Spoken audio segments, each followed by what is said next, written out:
नमस्कार दोस्तों। डेविड जे श्वर्ट्ज की book the magic of thinking.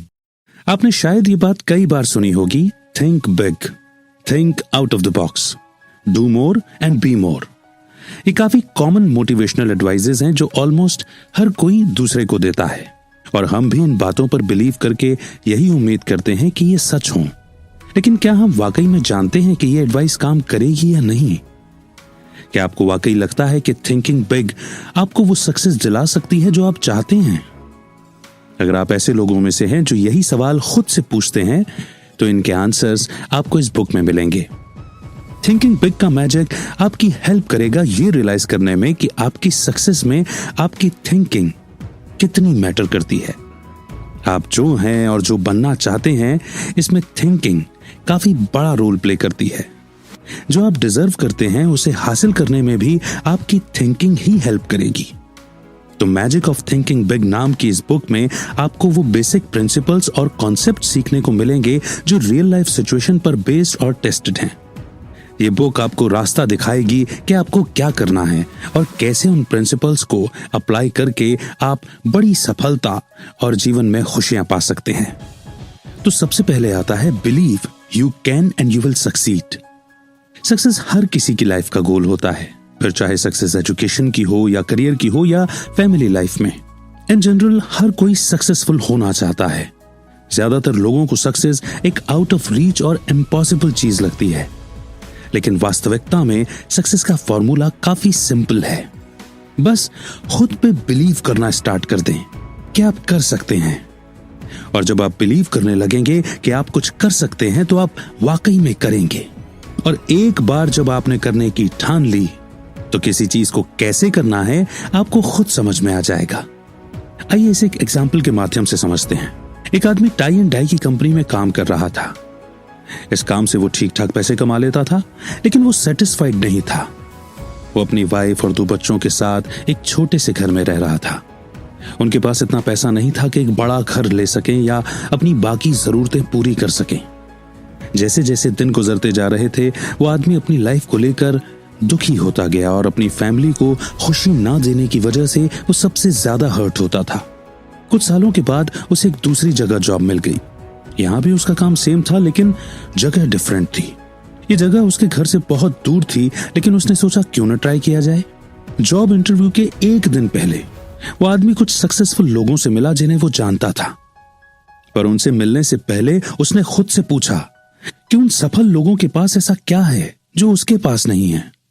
और उन सब से मिलने के बाद उस आदमी को यह पूरा बिलीव हो चुका था कि वो लोग अपनी इंटेलिजेंस, पर्सनालिटी या एजुकेशन की वजह से सक्सेसफुल नहीं हुए थे, बल्कि इसीलिए हुए क्योंकि उन्होंने इनिशिएटिव लिया था। उन सभी को खुद पर भरोसा था कि वो कुछ कर सकते हैं। अगली सुबह वो आदमी पूरे कॉन्फिडेंस के साथ जॉब इंटरव्यू के लिए गया, और उसने बड़ी हिम्मत के साथ 300% ज्यादा सैलरी की डिमांड भी की। वो इतनी सैलरी इसलिए डिमांड कर रहा था क्योंकि उसे खुद पर भरोसा था कि वो इतना डिजर्व करता है, और उसके इस कॉन्फिडेंस की वजह से उसे वो जॉब मिल भी गई। तो आप समझे, आप भी खुद पर बिलीव करें कि आप कर सकते हैं। बिलीव करें कि दूसरों की तरह आपको भी सक्सेस मिल सकती है। हमेशा सेकंड क्लास नहीं बने रहें। अपनी वर्थ पहचानें और बिलीव करें कि आप इससे ज्यादा कर सकते हैं और बन सकते हैं। जब आप बड़ा सोचना शुरू करेंगे तो बड़ी सक्सेस ऑटोमेटिकली मिलने लगेगी। Cure yourself of excusitis, the failure disease.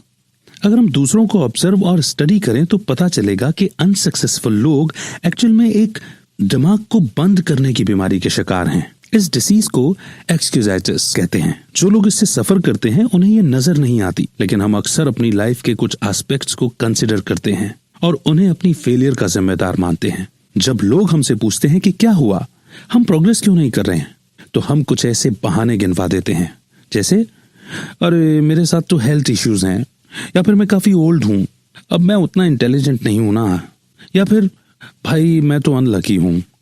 एक बार एक सेल्स ट्रेनिंग प्रोग्राम के दौरान एक ट्रेनी थी जिसका नाम था सेसिल। वो करीब 40 साल की थी और वो मैन्युफैक्चरर के रिप्रेजेंटेटिव के तौर पर एक बेटर जॉब ढूंढ रही थी। लेकिन सेसिल में कॉन्फिडेंस की बड़ी कमी थी क्योंकि उसे लगता था कि वो काफी ओल्ड है इस जॉब के लिए। वो उस बात को लेकर इतनी कन्विंस थी कि जो बनना चाहती थी कभी बन नहीं पाई। क्योंकि उसे लगता था कि अब बहुत देर हो गई है। बाद में सेम ट्रेनिंग के दौरान होस्ट ने सेसिल से पूछा कि क्या उसे पता है कि आदमी की प्रोडक्टिव लाइफ कब स्टार्ट होती है और कब एंड। तो सेसिल ने प्रैक्टिकल आंसर देते हुए कहा कि आदमी 20 से लेकर 70 साल तक काम कर सकता है, और वो खुद ही अपने जवाब से हैरान थी। सेसिल को रियलाइज हुआ कि अभी तो वो अपनी प्रोडक्टिव एज के हाफ वे तक भी नहीं पहुंची है, और फिर भी वो आगे बढ़ने से घबरा रही है। एक्चुअली में सक्सेस की कोई बाउंड्री नहीं होती। हमें आगे बढ़कर फेलियर मेंटालिटी को दूर करना ही होगा, चाहे वो हमारे अंदर कहीं भी छुपी हो। नेक्स्ट प्रिंसिपल कहता है कि build confidence and destroy fear. कुछ लोगों के लिए फियर सिर्फ माइंड का गेम है, लेकिन सच तो ये है कि फियर रियल होता है, और इससे पहले कि ये हमें कंट्रोल करे, हमें इसे पहचानना होगा। एक बार नेवी रिक्रूट्स के एक ग्रुप का स्विमिंग एबिलिटी टेस्ट लिया गया। उनमें से ज्यादातर यंग बॉयज थे जो पानी की गहराई से डरते थे, यहां तक कि कुछ फीट गहरे पानी से भी। एक एक्सरसाइज में उन्हें 15 फीट से पानी में जंप मारने को बोला गया। पानी में जंप मारने की किसी की हिम्मत नहीं हुई। नेवी ऑफिसर ने वॉलेंटियर्स को आगे आने को कहा, लेकिन कोई आगे नहीं आया। ऑफिसर को एक आइडिया आया। उसने एक रिक्रूट का नाम लिया और उसे अपने पास बुलाया। जब वो रिक्रूट उसके पास आया तो ऑफिसर ने उसे धीरे से कुछ कहा और वाटर पूल में धक्का दे दिया। ये देखकर सारे रिक्रूट्स शॉक्ड रह गए। जिस रिक्रूट को धक्का दिया गया था वो अभी तक पानी से ऊपर नहीं आया था। सभी डरे सहमे खड़े थे कि अब क्या होगा। तभी अचानक वो रिक्रूट पानी में स्ट्रगल करता नजर आया। वो पानी से बाहर निकलने की पूरी कोशिश कर रहा था। एक प्रोफेशनल स्विमर की हेल्प से उसे पूल से निकाल लिया गया। जब ऑफिसर ने पूछा कि क्या वो ट्रेनिंग कंटिन्यू करना चाहेगा, तो रिक्रूट ने बड़े कॉन्फिडेंस के साथ हाँ बोला, और उसने ये भी बोला कि वो फिर से पानी में जंप करने को रेडी है, ताकि वो अपना डर दूर कर सके और स्विमिंग सीख सके। तो देखा आपने, एक्शन ही फियर का इलाज है।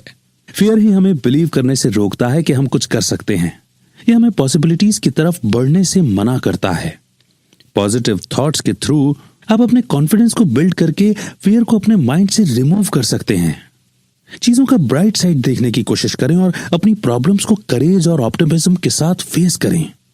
जब आप होप करेंगे और एक्चुअल में कोई एक्शन लेंगे तो आपके अंदर का डर ऑटोमेटिकली दूर हो जाएगा।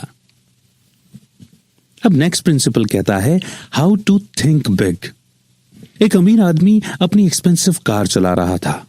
पास के एक रेस्टोरेंट में कार पार्क करने के बाद जब वो अपने अमीर फ्रेंड से मिलने जा रहा था तो उसने नोटिस किया कि एक लड़का उसकी ब्रांड न्यू कार को बड़े गौर से देख रहा था। जब वो रिच आदमी उस लड़के को देखकर मुस्कुराया तो लड़के ने उससे कहा कि उसकी कार कितनी कूल और एक्सपेंसिव है। इस पर वो रिच आदमी ओवर कॉन्फिडेंस से बोला, ये उतनी भी एक्सपेंसिव नहीं है, ये तो उसके ब्रदर ने उसे गिफ्ट की है। उस आदमी की बात सुनकर लड़का कुछ नहीं बोला। रिच आदमी ने उससे पूछा कि क्या वो भी ऐसी एक्सपेंसिव कार लेने का ड्रीम देख रहा है, लेकिन उस लड़के का जवाब सुनकर वो आदमी हैरान रह गया। लड़के ने कहा, नहीं, बल्कि ये सोच रहा हूं कि मैं आपके ब्रदर की तरह अमीर कैसे बन सकता हूं। तो कुछ समझे, अगर हम चीजों को ऐसे देखें जैसे वो हो सकती हैं, न कि जैसे वो अभी हैं, तो हम उनमें ग्रेट वैल्यू ऐड कर सकते हैं। इसीलिए अपना विजन स्ट्रेच करें और जो दिख रहा है सिर्फ उसी पर नहीं अटकें, बल्कि विजुलाइज करें कि फ्यूचर में क्या हो सकता है और अपनी सक्सेस की एक बिगर यानी कि बड़ी और बेटर पिक्चर इमेजिन करें। अगला प्रिंसिपल कहता है क्रिएटिवली कैसे सोचें। क्रिएटिव थिंकिंग सक्सेस की बेसिक रिक्वायरमेंट है, और क्रिएटिव वे में सोचने के लिए हम जो भी करें उसे करने के नए और इम्प्रूव्ड तरीके सोचने ही होंगे। क्रिएटिव थिंकिंग का मतलब है बेहतर ढंग से सोचना। ये वो थिंकिंग है जो हमेशा हमें एक बेटर वर्ल्ड बनाने के लिए एनकरेज करती है, यानी कि प्रोत्साहित करती है। एक आदमी के पास 2 लाइफ इंश्योरेंस सेल्समैन आए। दोनों सेल्समैन उसे एक इंश्योरेंस प्रोग्राम के बारे में बता रहे थे। दोनों ने उस आदमी से प्रॉमिस किया कि वो इसे एक बढ़िया प्लान ऑफर करेंगे। पहले सेल्समैन ने उस आदमी को एक ओरल प्रेजेंटेशन दी, यानी कि मौखिक। उस आदमी की जो रिक्वायरमेंट थी उसके हिसाब से उसने प्लान अपने वर्ड्स के थ्रू बताया, लेकिन उस आदमी को कुछ समझ नहीं आया। सेल्समैन ने उसे टैक्स, ऑप्शंस, सोशल सिक्योरिटी के बारे में एक्सप्लेन किया और बाकी टेक्निकल डिटेल्स भी बताई। सारी बातें सुनने के बाद वो आदमी और भी कंफ्यूज हो गया और उसने उस सेल्समैन को प्लान लेने से मना कर दिया। अब दूसरे सेल्समैन की बारी आई। उसने एक डिफरेंट अप्रोच यूज की। उसने सारी डिटेल्स बड़े ही इंटरेस्टिंग और क्रिएटिव वे में एक डायग्राम के थ्रू शो की। उस आदमी को सेकंड सेल्समैन का प्रपोजल इजीली समझ आ गया था, इसलिए उसने उसी टाइम इंश्योरेंस डील साइन कर दी। अब ये उदाहरण ये बताता है कि जब आपके अंदर वो एबिलिटी होगी कि आप क्रिएटिव वे में सोच सकें, तब आपकी सोच का दायरा भी फैलेगा और नए नए आइडियाज भी आने लगेंगे जो आपको अपने गोल के बेहद करीब ले जाएंगे। अपने थॉट्स को फ्रीडम दें, इम्पॉसिबल शब्द अपनी डिक्शनरी से निकाल दें, नए नए एक्सपेरिमेंट करें और भीड़ से अलग अपनी पहचान बनाएं। टॉकिंग और लिसनिंग यानी बातचीत करने और सुनने दोनों की ही प्रैक्टिस करें और ऐसे लोगों के साथ ज्यादा से ज्यादा कनेक्ट करें जो खुद क्रिएटिव थिंकर हैं। अगला सिद्धांत कहता है कि आप वही हैं जो आप सोचते हैं। वस्तुतः हमारे सोचने का तरीका ही तय करता है कि हम कैसे एक्ट करते हैं और दूसरे लोग हमें कैसे ट्रीट करेंगे। जब हम खुद को जानने लगते हैं तो ये चीज रिफ्लेक्ट होती है कि लोग हमारे सामने कैसे एक्ट करेंगे। सेम यही बात तब होती है जब हमें पता होता है कि हम कितने इंपॉर्टेंट हैं। तब हम खुद को इंपॉर्टेंट शो कराते हैं और लोग भी हमें इंपॉर्टेंट समझते हैं।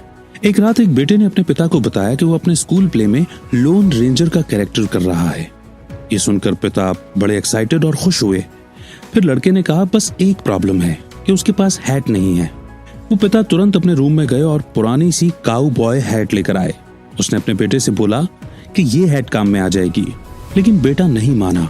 उसने जिद पकड़ ली कि उसे तो सिर्फ लोन रेंजर वाली हैट ही चलेगी, कोई काऊ बॉय हैट नहीं। और पिता समझ गए कि उनका बेटा एग्जैक्टली क्या चाहता है। तो आप जो खुद के बारे में सोचते हैं वही आपकी इमेज बन जाती है। जो हम अपने बारे में सोचते हैं वो हमारे लिए एक मोटिवेशनल टूल बन जाता है जो हमें एग्जैक्टली वही व्यक्तित्व बनने में हेल्प करता है। इसलिए सोचो और बनो।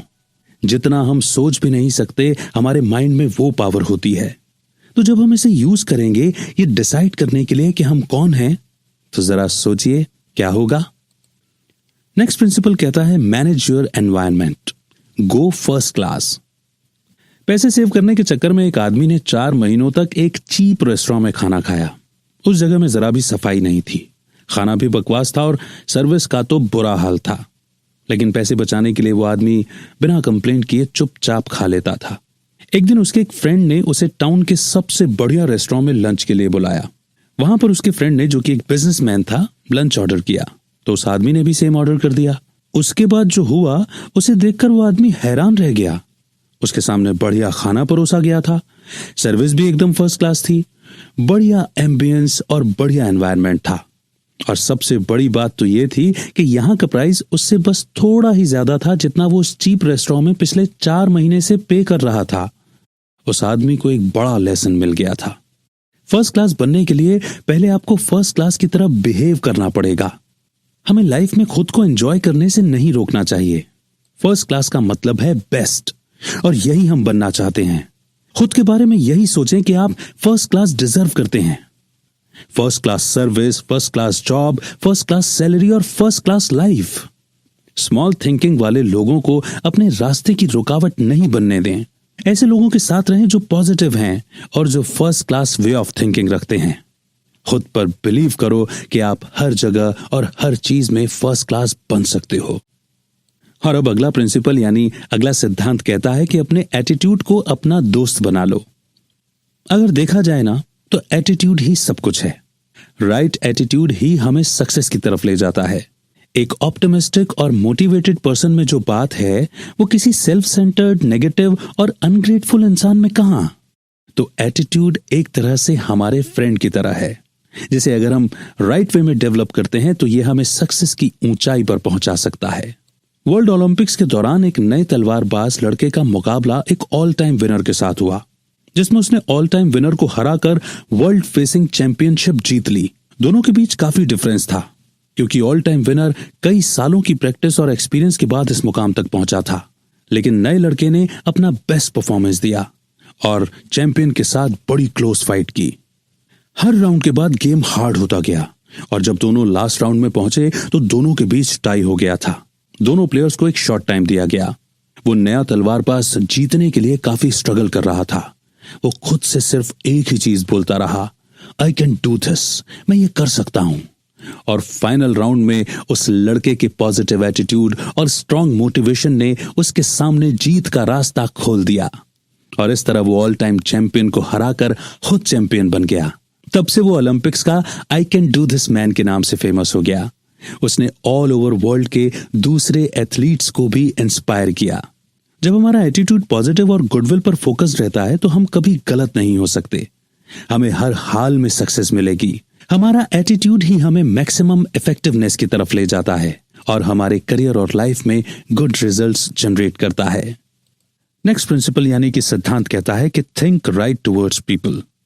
जिन लोगों के अपने फैमिली और फ्रेंड्स के साथ बेस्ट रिलेशनशिप होते हैं वही लोग सबसे ज्यादा खुश रहते हैं, या यूं भी बोल सकते हैं कि हैप्पीएस्ट लोगों के ही बेस्ट रिलेशनशिप होते हैं। अपने आसपास के लोगों के साथ कनेक्शन हमारी सक्सेस में इतना इंपॉर्टेंट है कि हम दूसरों को कैसे ट्रीट करते हैं ये चीज हमें डीपली सोचनी चाहिए। एक इंश्योरेंस एजेंट ने एक डिफिकल्ट प्रोस्पेक्ट को कॉल करके मिलने का टाइम मांगा। एजेंट उस प्रोस्पेक्ट के दरवाजे पर अभी पहुंचा ही था कि उस आदमी ने उल्टे सीधे रिमार्क्स देने शुरू कर दिए। वो आदमी बिना रुके काफी कुछ बोलता चला गया और फाइनली उसने एजेंट को बोला कि आज के बाद कभी दोबारा उसके घर आने की हिम्मत ना करे। एजेंट चुपचाप सब सुनता रहा और जब उस आदमी ने अपनी बात खत्म की तो एजेंट कुछ सेकंड्स तक उसकी आंखों में देखता रहा, फिर उसने बड़े सॉफ्ट वॉइस में बोला, मगर मिस्टर एस, आज मैं आपको एक दोस्त की तरह कॉल करूंगा। और नेक्स्ट डे उस आदमी ने एजेंट से $2,50,000 की एंडोमेंट पॉलिसी खरीदी। दूसरों के साथ कनेक्ट करने और रिलेट होने की हमारी एबिलिटी काफी मैटर करती है। हमें गुड रिलेशनशिप में इन्वेस्ट करना चाहिए क्योंकि ये बहुत जरूरी है कि हम दूसरों के साथ एक काइंड और फ्रेंडली वे में बिहेव करें। और हमें यह भी समझना होगा कि हम दूसरों के डिफरेंसेस और इम्परफेक्शंस को एक्सेप्ट करना सीखें। हमें दूसरों को ब्लेम किए बगैर उनके साथ हमेशा एक रिस्पेक्टेड वे में बिहेव करना होगा, चाहे हम खुद कितना भी सेटबैक एक्सपीरियंस करें। नेक्स्ट प्रिंसिपल कहता है गेट द एक्शन हैबिट। जैसा हमने पहले भी मेंशन किया कि डर का इलाज एक्शन है। एक्शन से सिर्फ डर ही खत्म नहीं होगा बल्कि ये एक मेन फैक्टर भी है जो कि एक एम्प्लॉयर किसी एम्प्लॉय में देखता है। सिर्फ सोचने भर से कुछ नहीं होता, ये एक्शन ही है जो रियल और विजिबल रिजल्ट जनरेट करता है। औरतों को जो काम मोस्ट अनप्लीजेंट लगते हैं वही मदर एम को भी लगते थे, जैसे बर्तन धोना, लेकिन उसने एक पॉजिटिव अप्रोच डेवलप की थी कि कैसे अपना टास्क जल्दी फिनिश करना है ताकि वो अपने मनपसंद कामों के लिए टाइम निकाल सके। एक दिन जब मदर एम के सामने एक टेबल भरकर गंदे बर्तनों का ढेर लगा था तो वो एकदम से उठी और कुछ बर्तन लेकर जाने लगी। उसकी फैमिली के कुछ मेंबर्स ने उसे कहा कि पहले थोड़ा रेस्ट कर लो फिर बर्तन साफ कर लेना, लेकिन मदर एम फोकस्ड और डिटरमाइंड थी।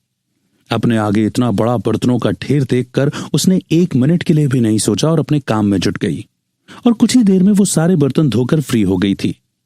अपने टास्क को फिनिश करने का सबसे इफेक्टिव तरीका यही है कि सिंपली उस टास्क पर जुट जाओ, फिर चाहे वो हमें पसंद हो या ना पसंद हो, जो भी टास्क है उस पर तुरंत एक्शन लो।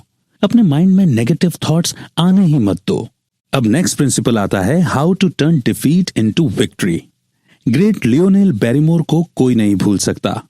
1936 में एक एक्सीडेंट में मिस्टर बैरीमोर का हिप फ्रैक्चर हुआ था जो कभी ठीक नहीं हो पाया। बाद में आर्थराइटिस की बीमारी ने उनकी कंडीशन और भी खराब कर दी थी, लेकिन इस सब के बावजूद मिस्टर बैरीमोर कभी रुके नहीं। उन्हें जो पसंद था वो करते। वो व्हील चेयर पर बैठकर एक्टिंग करते थे। अगले 18 सालों तक सीवियर पेन होने के बावजूद भी मिस्टर बैरीमोर ने कई मूवीज में सक्सेसफुल रोल्स प्ले किए और वो भी अपनी व्हील चेयर में बैठकर। कई सारी मूवीज में तो उन्होंने लीड रोल भी प्ले किए थे और उन्हें बेस्ट एक्टर एकेडमी का अवार्ड भी मिल चुका है। उन्होंने अपनी लाइफ के सेटबैक को कभी भी अपने रास्ते की रुकावट नहीं बनने दिया और आगे बढ़ते गए और सक्सेस हासिल करते गए। हम सभी की लाइफ में डिफीट एक चैलेंजिंग फेस होता है। हालांकि डिफीट से ऊपर उठना इजी नहीं होता, लेकिन इसे ओवरकम करने का एक ही तरीका है कि इसे फेस किया जाए और ये रियलाइज किया जाए कि तुम एक्चुअल में कभी हारे नहीं हो। डिफीट बस एक स्टेट ऑफ माइंड है, इसलिए डिफीट की हर स्टोरी से कुछ ना कुछ लर्न करो। चीजों को पॉजिटिव लाइट में देखने के लिए खुद को ट्रेन करो और डिस्करेजमेंट की फीलिंग को डिस्ट्रॉय करो। आप काफी कुछ सीख सकते हैं जब आप ये रियलाइज करेंगे कि डिफीट असल में कोई अच्छी स्टेट नहीं है, इसीलिए इस स्टेट से बाहर निकलने की कोशिश करो।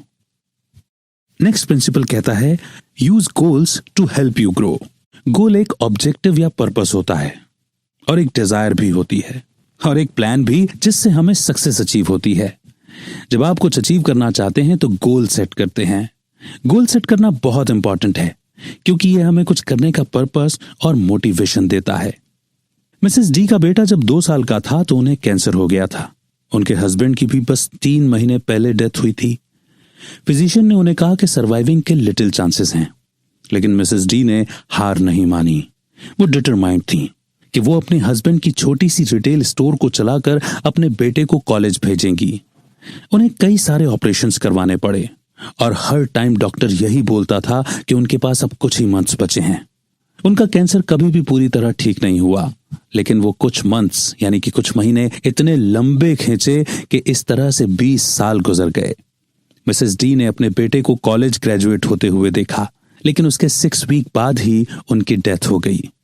अपने बेटे के साथ रहने के उनके गोल ने उन्हें इतनी स्ट्रेंथ दी थी कि वो इतना दर्द सहन कर पाई और अपनी होपलेस कंडीशन के बावजूद अपने बेटे को कॉलेज भेजने का ड्रीम पूरा कर पाई।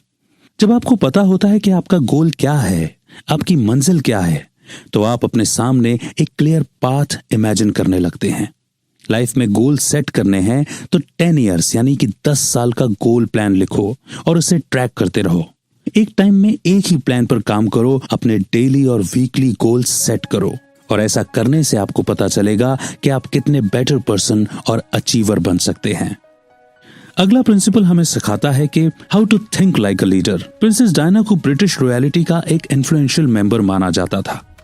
साल 1980 में जब एड्स के बारे में लोगों को पता चलना स्टार्ट हुआ तो लोगों में एड्स का डर फैल गया था। लोग एड्स के पेशेंट से दूर ही रहना पसंद करते थे क्योंकि उस टाइम पर लोगों को यह लगता था कि सिंपली किसी को टच करने से या सेम टॉयलेट सीट यूज करने से भी उन्हें एड्स हो जाएगा। लेकिन अप्रैल 1987 में प्रिंसेस डायना ने HIV और एड्स के शिकार लोगों के लिए यूनाइटेड किंगडम में फर्स्ट यूनिट ओपन की। अपनी विजिट के दौरान उन्होंने एड्स पेशेंट्स के साथ बिना ग्लव्स पहने ही हैंडशेक किया था। उनके इस एक्शन से पूरी दुनिया शॉक्ड रह गई थी, लेकिन उनके इस जेस्चर ने इस बीमारी को लेकर हर किसी का नजरिया बदल दिया था। अगर आप लीडर बनना चाहते हैं तो लीडर की तरह सोचें, अपने काम में और एक्शन में ह्यूमन बने, लोगों को अच्छे ढंग से ट्रीट करें, प्रोग्रेसिव वे में सोचना सीखें और खुद को इवैल्यूएट करने का टाइम निकालें। जब आपको अपनी स्ट्रेंथ्स और वीकनेसेस यानी कि अपनी शक्तियां और कमजोरियां दोनों के बारे में मालूम होगा, तभी आप एक बेस्ट लीडर बन सकते हैं। तो दोस्तों, हमने इस बुक के थ्रू कुछ इंपॉर्टेंट प्रिंसिपल्स यानी कि सिद्धांत लर्न किए कि हाउ टू थिंक बिग, खुद पे बिलीव करने की हमारी एबिलिटी और अपने डर को खत्म करने की एबिलिटी और बेस्ट एटीट्यूड को डेवलप करके ही हम अपनी हार को जीत में टर्न कर सकते हैं और अपने गोल्स को सेट करके एक बेस्ट लीडर बन सकते हैं। और इस तरह हम मैजिक ऑफ थिंकिंग बिग का इफेक्ट अपनी लाइफ में देख सकते हैं। बड़ा सोचने में एक जादू है, एक ऐसा जादू जिसे हम सब एंजॉय कर सकते हैं, बशर्ते हम इस बुक में दिए हुए प्रिंसिपल्स को अप्लाई करें। थिंक बिग, डाउट मत करो। सक्सेस आपके ही हाथों में है, इसीलिए इसे लपक लो। आपका माइंड बहुत कुछ बड़ा कर सकता है। इस फैक्ट पर बिलीव करो क्योंकि आपका माइंड बहुत पावरफुल है और आप अपनी लाइफ में बहुत कुछ कर सकते हैं। कहते भी है ना, मन जीते जगत जीत।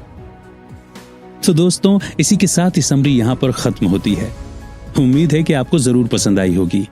आप हमें कमेंट्स करके जरूर बताइएगा कि आपको ये समरी कैसी लगी और आप कौन सी नेक्स्ट समरी सुनना चाहते हैं।